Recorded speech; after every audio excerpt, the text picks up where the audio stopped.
Remarks of Commissioner Phil Hogan at press conference on Brexit preparedness. Brussels, the 8th of April 2019. Good morning. This morning, I want to give you some details of the contingency planning that we have been doing in relation to the potential impact of Brexit on the EU agri-food sector. You have been extensively briefed on the preparedness work undertaken by the Commission over the last 18 months or so, and I don't intend to repeat that ground.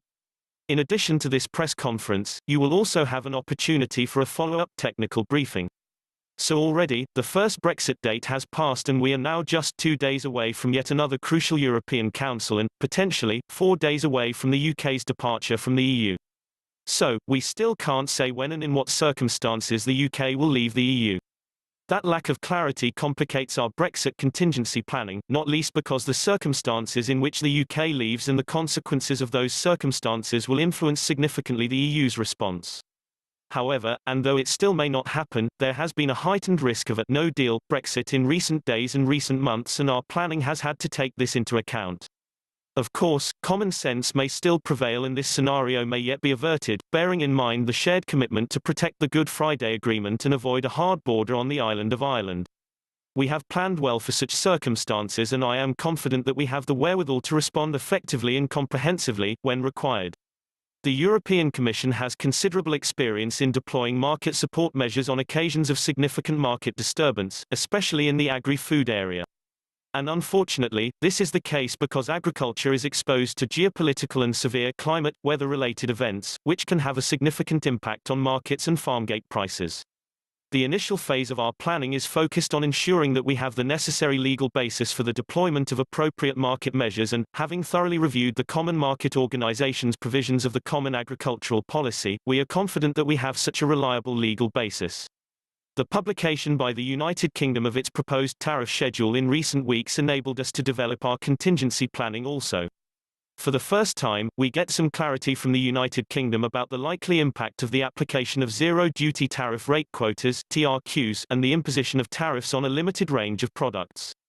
We have, of course, also noted the UK's intentions in relation to trade on the island of Ireland and the temporary nature of the tariff schedule. One of the difficulties that we have is that the details that have been provided so far are set out only in what is essentially a concept paper, and we still lack clarity in the details of the necessary legislation to see how this regime will operate in practice. Using the information on its tariff schedule, made available by the UK authorities, the Commission has updated its market access database to include the United Kingdom. This database provides information on duties and taxes that apply to exports to trade partners such as the USA, China, etc.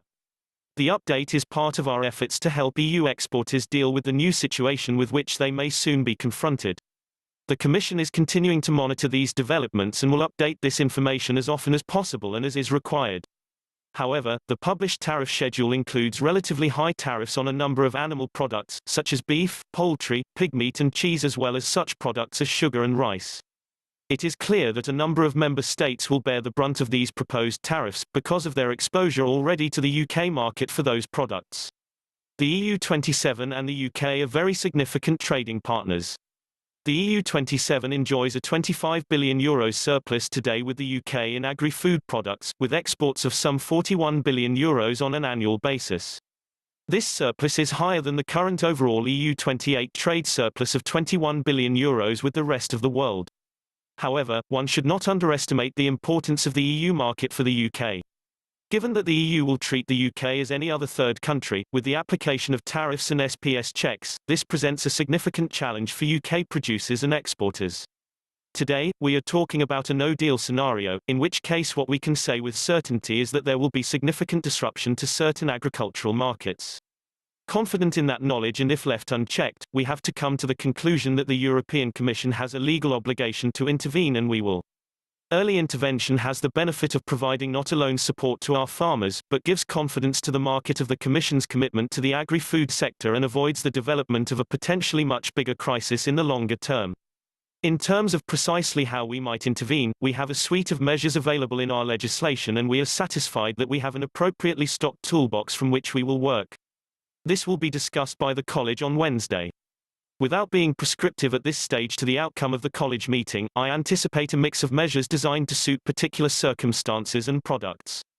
A mix of some or all of public intervention, private storage aid, withdrawal schemes and targeted aid will form the package of support. In addition to these measures, we are also looking at state aid rules, in which case it will be for the member states to provide support. Just recently, the Commission adopted a new regulation which has provided for an increase of 66% in the level of de minimis support that can be granted in the agricultural sector through state aid. There are also opportunities for member states to propose amendments to their rural development programs to redirect support to beneficiaries which have been most affected by Brexit, though I acknowledge that the scope here might be limited because many commitments may already have been made. We have had a number of discussions with member states and other key stakeholders about the impact of Brexit and the ways in which the Commission can best assist. This engagement is continuing and, apart from the obvious impact of tariffs, we are also looking, with the member states, to the difficulties that may arise from logistical delays, customs formalities, sanitary and phytosanitary checks, etc. These issues have been addressed in previous briefings and press conferences in recent days. I am also engaged of course fully with the Budget Commissioner, Commissioner Oettinger and his services.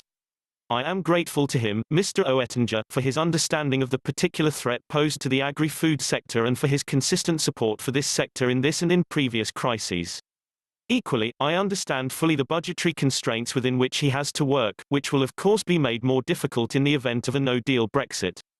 Much of the food that is exported to the UK is fresh food and, therefore, perishable, with little or no scope for delays at ports.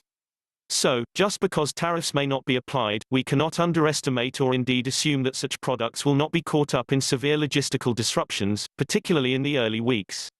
In the case of trade to all through the UK, we have noted the stated intention to maintain business as usual, but the question has to be asked, just how can that be achieved? I want to conclude by saying that I am confident that our planning is on track to enable us to respond effectively and quickly to Brexit and, particularly, to a no-deal Brexit. We will continue to refine our contingency plans in the light of the continuing analysis and engagement with the member states, our engagement with stakeholders and with my colleagues in the Commission, but also with the evolving political situation in the United Kingdom.